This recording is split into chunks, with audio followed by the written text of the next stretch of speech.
The OnePlus 13 is a huge contender for the best phone of the year. It seems to be making all the right decisions in a time when most of the other phones are making the wrong ones. Be it the iPhone 16 Pro or the S25 Ultra. And this is not to say that the phone does not have imperfections or errors. It's just that you have to really look hard to find them. Let me explain in the next few minutes.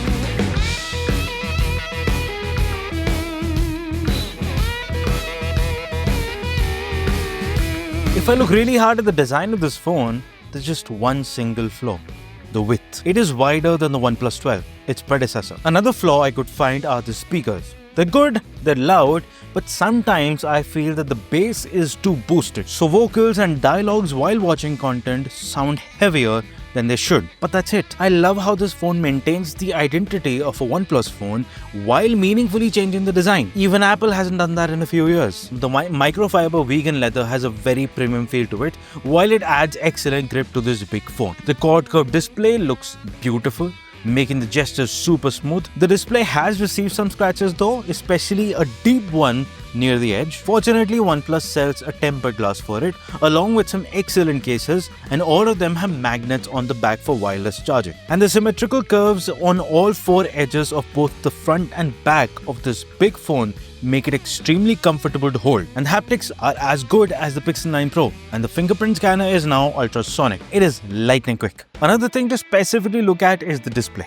And looking hard at it, you realize there's one, perhaps the most significant flaw of this phone. Its outdoor brightness. If I use the phone under the sun, the iPhone or the S25 would be much brighter. And no, this does not mean that the phone is not bright enough under the sun. It is just not comfortably so, as per my experience with the phone. This is also something that I noticed with the OnePlus 12, and it still hasn't been fixed. I hope something changes with the OnePlus 14. But the impressive part of the display is also its brightness, which is achieved while watching content on Netflix. The phone has 4500 nits of peak brightness, which means any show you watch that supports HDR will show extremely bright, realistic and immersive highlights. OnePlus 12 had the same level of brightness, but I still remain impressed with this panel to this day. But even more impressive is the battery life on this phone. I have not experienced better battery life on any other phone so far, except this one. This phone right here is a proper battery champ. 8 hours of screen on time is easy for this phone, and 9 hours of SOT is very much within reach. 10 hours and at times 11 hours can be achieved too with heavy usage. And what do I mean by heavy usage? Social media throughout the day, clicking a lot of pictures, watching YouTube or Supernatural on Amazon Prime, listening to podcasts, streaming an hour of music over Spotify, calls, messaging and video calls on WhatsApp. Through this usage, I kept the always on display on from 7 AM to 11 PM.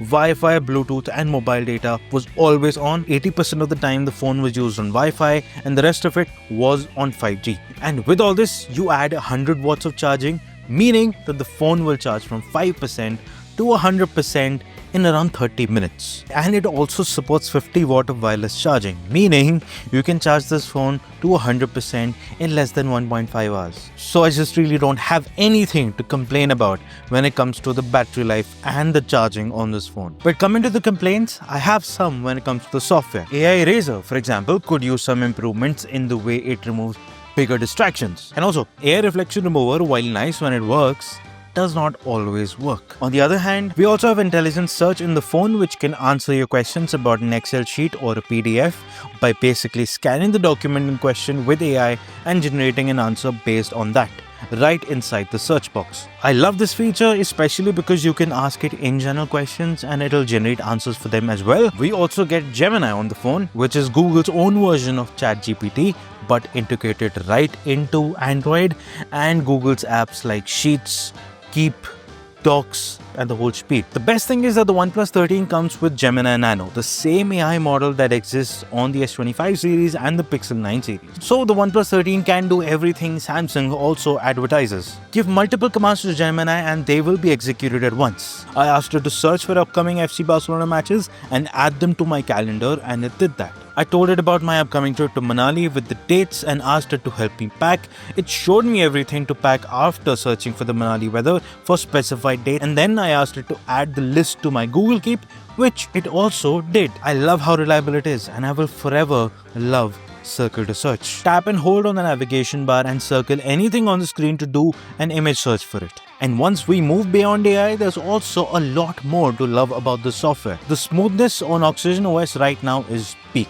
No other Android skin comes close. It is as good as iOS and at times better because the animations are faster, so everything feels zippy. Lock screen customization is excellent, and I love the fact that seamless transition from AOD to the lock screen has been added. This was not present earlier and I hated Oxygen OS for it. Fluid Cloud and Live Alerts, OnePlus's own version of Dynamic Island and Live Activities, is something that I ended up liking, primarily because it follows the right rules of touch. I mean, tapping on Fluid Cloud expands it to a widget, and tapping and holding on it takes you to the app. This is way more natural than what the iPhone does. Plus, if you have two apps running, tapping opens up one widget each for both apps, which is better. And as for bugs, this has been one of the smoothest Android experiences for me, so I have no bugs to report. I honestly love Oxygen OS. I just wish they improve on the basic AI features along with improving the already great intelligent search.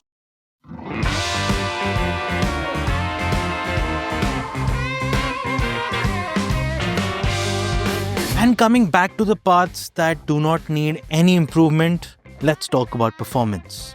OnePlus 13 dominates. No matter which phone I compare it with, it runs every game I could try with better stability, better frame rates, with no drops in performance. There is a game called Grid Legends, which is a direct one-to-one port of a PC game on an Android phone, and this phone runs it the best. It's absolutely locked in at 40 FPS. Withering Waves, which is an incredibly heavy smartphone game, does 60 FPS for 30 minutes straight, no issues at all. Same goes for Genshin Impact. And gaming is the only time the phone ever heated up for me. Most of the time it ran extremely cool.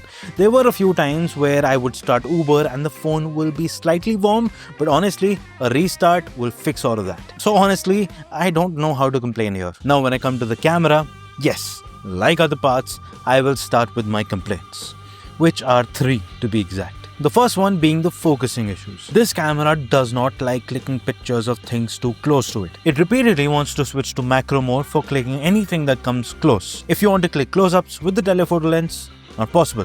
It'll switch to the main lens. If the main lens gets too close, it'll switch to the ultra wide. You could click some brilliant close-ups with the OnePlus 12 because the 3x periscope lens on that phone had no problems with focusing. But for OnePlus 13, they decided to switch the architecture to make the camera bump slimmer. Who asked for that? The second problem is with selfies. In most of the situations where the lighting is good, the photos will be good. But the moment there's too much to process, the photos will start messing up. The skin tones can also be off because of a weird orange tone that takes over the entire picture. And the last problem I have is that sometimes, even though a darker picture might look better in that situation, the phone has the tendency to click a much brighter picture, which makes it look a little bit too processed. See, I highlighted these problems because that's my job. But honestly, I am willing to completely ignore them because of how brilliant this camera is otherwise. This phone made clicking pictures fun for me because of how reliable it was in most scenarios. By default, the phone has excellent processing. The colors are realistic with a sprinkle of extra saturation, making them look amazing. The details are super sharp, no matter the lens you choose to click photos with. The shutter speed is extremely fast, so capturing moving vehicles, city life, or pets is effortless. And all of these things remain consistent in every picture.